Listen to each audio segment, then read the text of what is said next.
First question is, why are you running for council and what differentiates you from other candidates? I'm Trevor Stevens, born and raised here in Maryborough. I've got 3 adult children and 6 grandchildren. My working life is, the background is mechanical, project management, pharmaceutical, transport and food. Okay. Maybe say what ward you're into. Sorry, my ward is East Maryborough is the ward that I'm running for, which basically runs Golden Wattle Drive, Railway Street, up to the Boom Gates and right up Majorca Road, and then across to Flagstaff. So I'll give you a bit of an example. It took me like 4.5 days to walk everything. I grabbed the letter roll because we do have access as candidates to letter roll, and I done a little bit of a personal with Christian names and surnames and addresses, which I done overprint. So a little bit more personal, and hopefully everyone understands where I've got the details from. Thank you. Calvin, would you like me to answer the question? Yes, please. Okay. I'm running for the local council to make a positive impact on our community. As a long-time resident, I have seen the challenges we face, and I'm committed to find solutions that benefit everyone. What sets me apart from the candidates is my deep understanding of the need and concerns of our community. I have a proven track record of working collaboratively with residents, local businesses and community organisations to find solutions that work for everyone. I believe in transparency, accountability, governance, with the voice of the community members as heard and valued. As a council member, I would tirelessly to ensure that our neighbours are safe and thriving. I'm committed to fostering collaboration among diverse groups and bring divides to create a strong and more united community. Thank you. Thank you. Well, within time, yeah. Okay, we'll move on to Jeff. Yep, Jeffrey Bartlett, standing in for North Ward. Like Trevor, I grew up here, but we moved away to look after my wife's family in 2015 for a few years and returned home back here 18 months ago. And in the time away, well, once they went to aged care, we made a decision to come back. And on return, we were kind of shocked at, in about 7 years, the degradation that had occurred amongst some of the iconic assets in town. That was very disappointing. And talking to locals and other family members, it was apparent that there had been a loss of trust between council and the wider community. So that's basically the reason why I thought I'd throw my hat in the ring and try and bridge that divide. Return effective governance of management of the assets, which have been ineffectively managed for the last few years, or probably 10 years. It was the issue which we became aware of in Frankston when the council was sacked, so that was a bit of a shock as well. But those things have played in the back of my mind when we returned home. I just thought, okay, we'll have a go at this. Yeah, so just, the question again is why are you running for council and what differentiates you from other candidates? I had a background in product production supervisory roles, occupational health and safety, advocacy, in textiles and the food industry, inventory management, those kinds of things, watching budgets and rostering, and I think those things should be focused upon a little bit more by the Shire.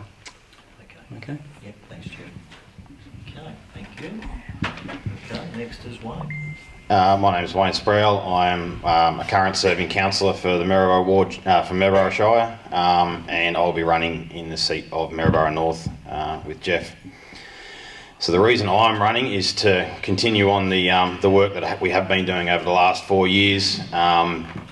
There's so much to do, and there's still a lot of unresolved projects that I'd wish to work on. As far as, I suppose, the differentiation between candidates, no offence, we're probably at a slightly different vintage. And so only just kind of trying to point those few things out. Maybe from some of the flyers, I think I'm just slightly more progressive minded. I've maybe not so much other agendas, but slightly different priorities, I suppose, as well as the core ones. But there's other things around that that mean a lot to me that I'd like to see work on over the next 4 years. I work full-time in the Shire. We've lived here, we chose to live here. We moved here in 2008, raised 4 kids here. Yeah, that's mostly just to try to continue with the good work that we've done so far over the last 4 years. Thank you. Okay, thanks, Ray. Thank you. And Lowen. Thank you. I'm Dr. Lowen Clark. I have been in the goldfields for many years. Actually, I was in Ballarat when I was about 20, and Dalesford. I helped with the tourism a bit over there. What differentiates me is 2 things. One is that I'm fairly well known outside the community as well. So when we moved here about 10 years ago, I was at an event and Jacinta Allen was there, and she actually knew me and introduced me to the community here. So that was very nice. And we had the governor here recently, and I knew her as well from because she was the chancellor of a university that I'd been at. So I feel that I can actually represent our community at those kind of levels if we need. What else differentiates me is that I understand trauma, and I'm trauma informed. I'm trained in dealing with trauma and helping people with it, as well as having had personal experience. So that's a big thing for this town, to have somebody. I'm actually a doctor of creative art therapy, and I hope to bring a whole lot of insights to the council all the time. Thank you. So the second question is, what do you believe is the role of this council in this community? I think the role of the council is to lead us towards how the world and society is going. So that there's a big issue of climate change, there's big issues of social equity that are going on everywhere, there's big issues of inclusion and diversity that need to be addressed, and it's the council's role to sort of very quietly try and keep us all moving in those directions, which it's actually quite good at, but it's rather underfunded for some of the things it's doing. So that's about the council. Thank you.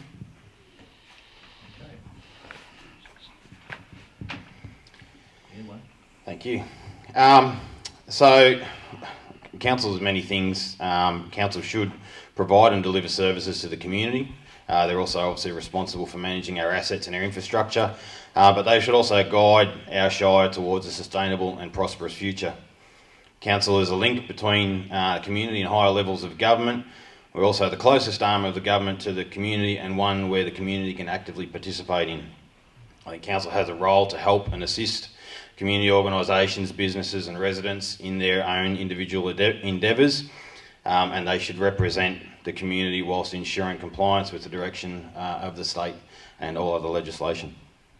Council's role is to foster unity and prosperity for all, manage the economic budget responsibly, effectively look after our assets, and to attract economic development. I believe that council plays a critical role in strengthening our community, representing in the interests of its residents. This includes maintaining essential services such as public transportation, waste management and infrastructure development. Additionally, the council should actively engage with residents to understand their needs and concerns and work towards implementing solutions that address these issues effectively. So the third question is, based on what you know of the Central Goldfields Shire, what do you view as the biggest single issue the Shire faces, and what solution do you offer? Okay, there you go. Yep. Yeah, in my view, the biggest single issue that the Central Goldfields Shire face is the lack of affordable housing for local residents. I believe that addresses this issue and critical for the well-being and prosperity of our community. I propose implementing a comprehensive housing affordability plan that introduces incentives such as increasing the supply of social housing, offering incentives for developers to build affordable houses, and working with the local organisations to provide support for residents struggling with housing costs. By focusing on this issue, we can ensure that all residents have access to safe and affordable housing, creating a stronger and more incentive community for everyone in Central Goldfields Shire. That's one of the biggest issues. The other one I have is employment. So I'm just answering the question on one subject. Thank you. Okay, thanks, Trevor. Yeah, what I see is probably one of the worst aspects we're going through is the loss of trust. I think our social contract's been damaged by lack of effective management on the assets again. Whether it was the tower, the levee, the pool, the airport, lots of issues over the years.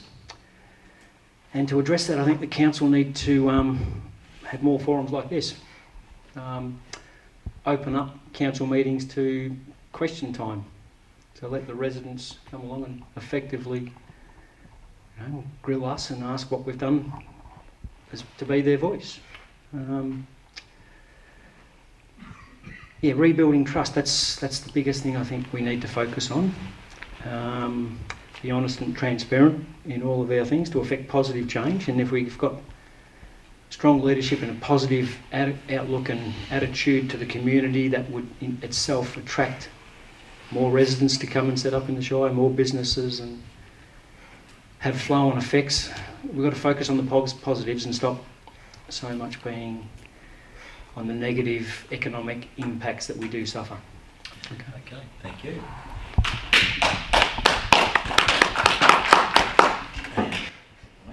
I'm guessing that was him and not for me, the introductions. That's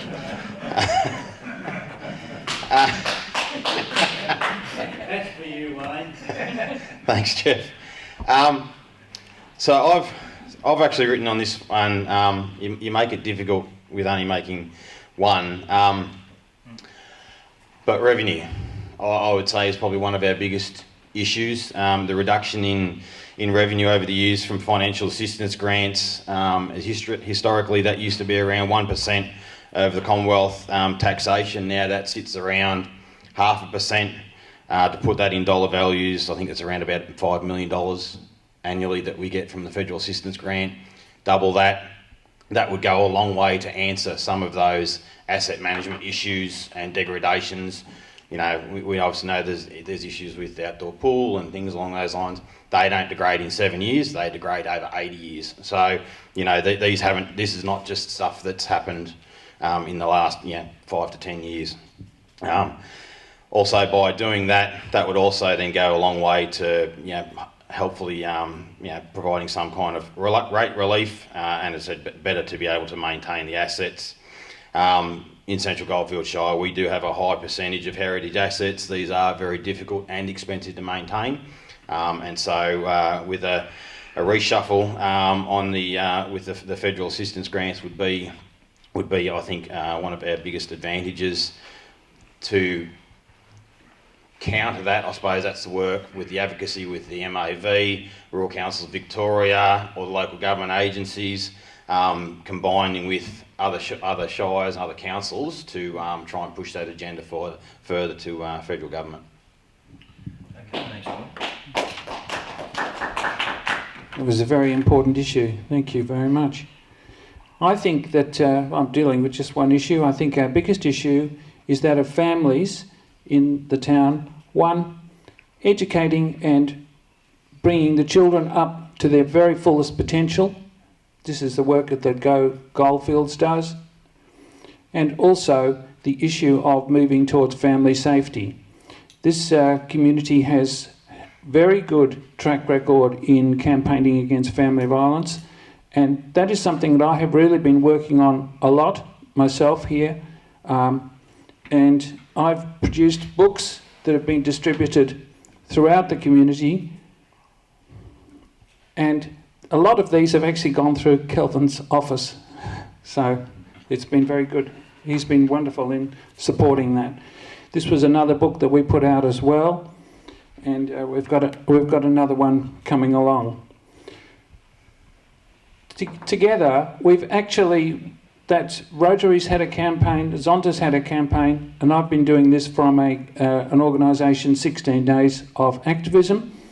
Last year, I personally made sure that the orange, the tower, the Bristol Hill Tower, was illuminated in orange, and we're going to be doing that again this year as part of the 16 Days of Activism campaign.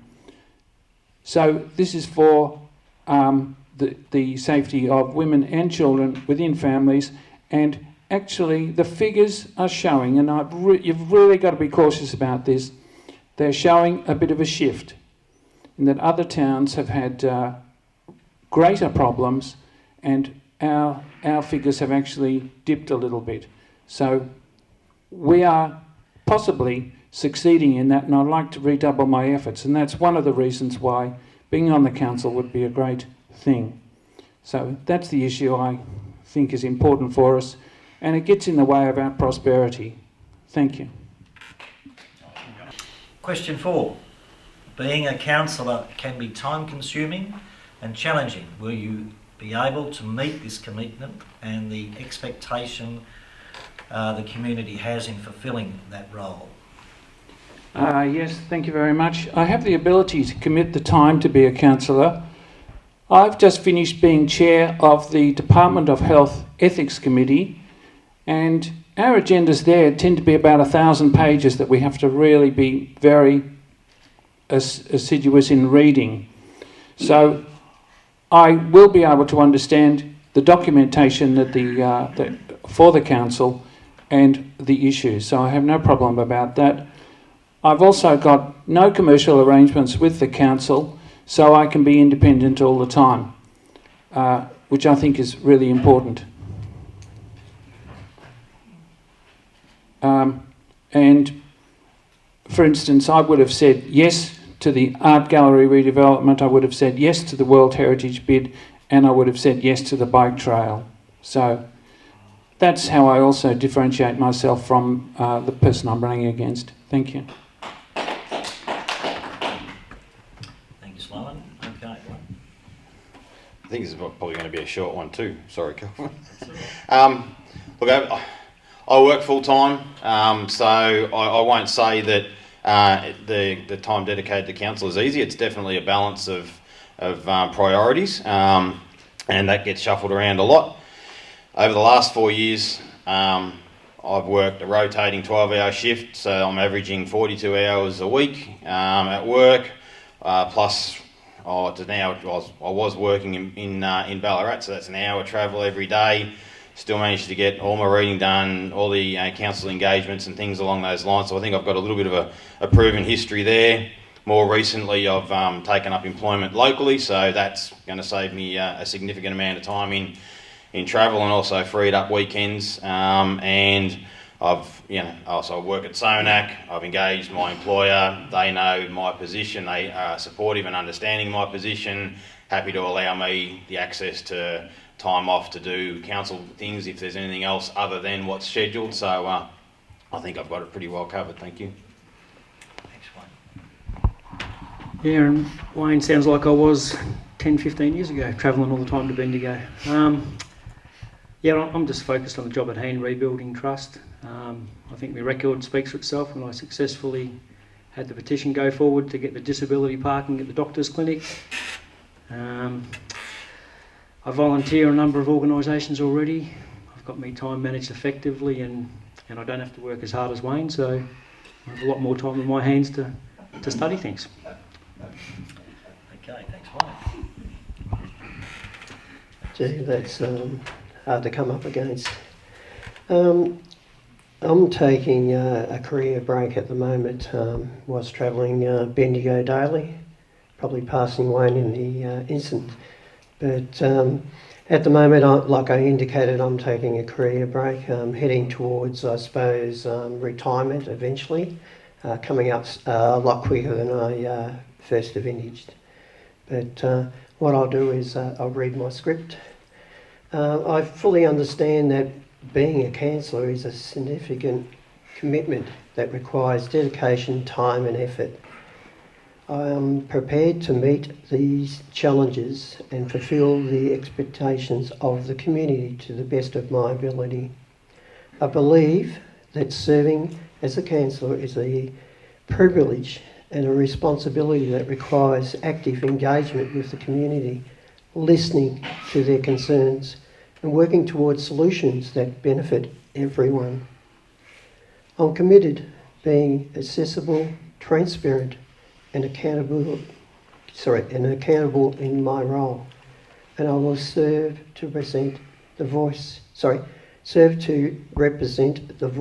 and interests of all residents in our shire. I'm committed that I'm confident that my position, experience and dedication makes me a strong candidate for this position. I'm ready to work hard to make a positive impact on our local council. Thank you. So the next question and the last question that we've got just drawn up. What is the most positive event or experience you have enjoyed in the Shire in the last 4 years, and what would be the most positive, exciting thing that you would like to see happen in the next 4 years? Right. In the last 4 years, the most positive event I enjoyed in our Shire was the realisation of our local parks and community spaces. The effort put into creating safe and welcoming environment for families and residents to enjoy outdoor activities have truly made a difference in our community. Looking ahead, this is a hard one. Looking ahead in the next 4 years, the most positive and exciting thing I would like to see happen is to establish a youth centre in our Shire, providing a safe and inclining space for the youth people to engage in recreational activities, access resources and socialise with contribution to their personal development and strengthen community bonds. I believe investing in our youth is crucial for the long-term prosperity and well-being of our Shire. The second positive existing thing I would like to see happen in our development, more green space and recreation facilities for our residents, investing in parks, playgrounds and cycling paths will not only promote health and well-being, but also fostering a sense of community and connecting among our neighbours. By creating more opportunities for outdoor activities and social gathering, we can further enhance the quality of life in our Shire and to ensure a vibrant and sustainable future for generations to come. Together, let's continue to build a thriving and incentive community that can be all proud of. Thank you. Thanks, Stuart. What was the most positive part? Well, I guess watching the community groups come together and save the tower. Now, back on Australia Day 2023, my wife Deidre and I, we visited town, and we actually went up the tower that day and we mowed it. And I can't claim to be all for that, but I think we were part of the catalyst, and then there was a number of community groups came along afterwards and formed the Friends of Bristol Hill Group, which I'm a part of now. And it was just a great thing to see people actually stepping up and taking control of their own assets again. So in the same vein, the next positive thing I'd like to see is a citizens action group formed to assist the council in reopening the intermediate and toddlers pools for this year. I'm waiting on the CEO to get back to me with details on some of the infrastructure needs required, but I think as a community, if enough people step up, we should be able to achieve something in the interim, in the fact that it's going to take a number of years before we have enough funding to actually rebuild and reopen the big pool. So that's one positive I'm aiming for, whether I'm elected or not. Okay, thanks, Colin. Only because it's obviously being recorded, and so just want to clarify some details. So Jeff mentioned successfully petitioning council for disabled parking at the hospital, and I just want to factual information here. We got Jeff's petition in May, noted it in the council meeting in May, discussed it and debated it at the council meeting in June.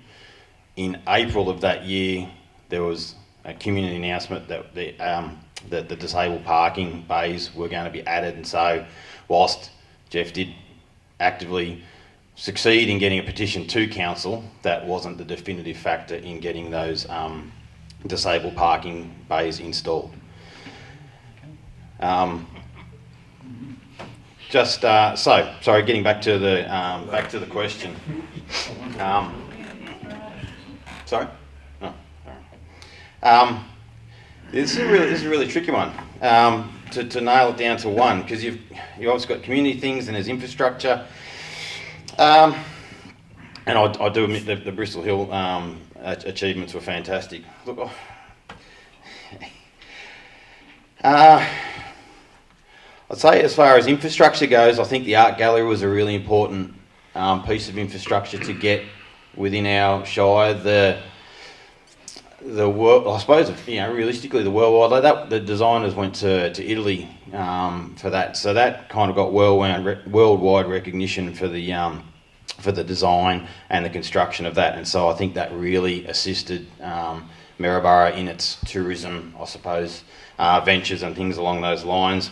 It also enabled us to be able to hold higher standards and higher quality art shows. So if I was to put one, I suppose that kind of come to fruition in the last 4 years, that would be it. If you allow me a few more, I'm happy to expand, but I'll leave it at that. And going forward over the next 4 years, our recent application to the Regional Study Hub funding. So to get a study hub here in town where we could provide university standard education facilities for the members of the Central Goldfields, for not only school leavers but mature age students. That takes the hassle and the trouble and the cost of local students having to travel to Bendigo, Ballarat. It also would provide high-speed internet with also admin support and things like that. So as a past adult student, I know how difficult it is to kind of study from home, and to be able to have that facility locally here, I think that's a game changer. Thank you. Thank you, Wayne. A recent exciting development that I think has been going on in the community here in the Shire is the council recognising the need to encourage community events and festivals. From the Prospecting Festival in Denali, the agencies coming together for the Go Goldfields Festival, to the Rainbow Community Festival, which is called Outburst. We all benefit from the diversity and inclusion that these various events bring. However, so far the amount going into these is what a councillor has actually described as petty cash.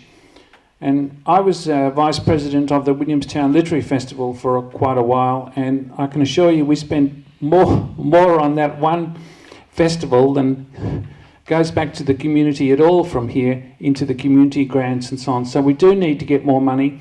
which of course is going to bring up the rates question.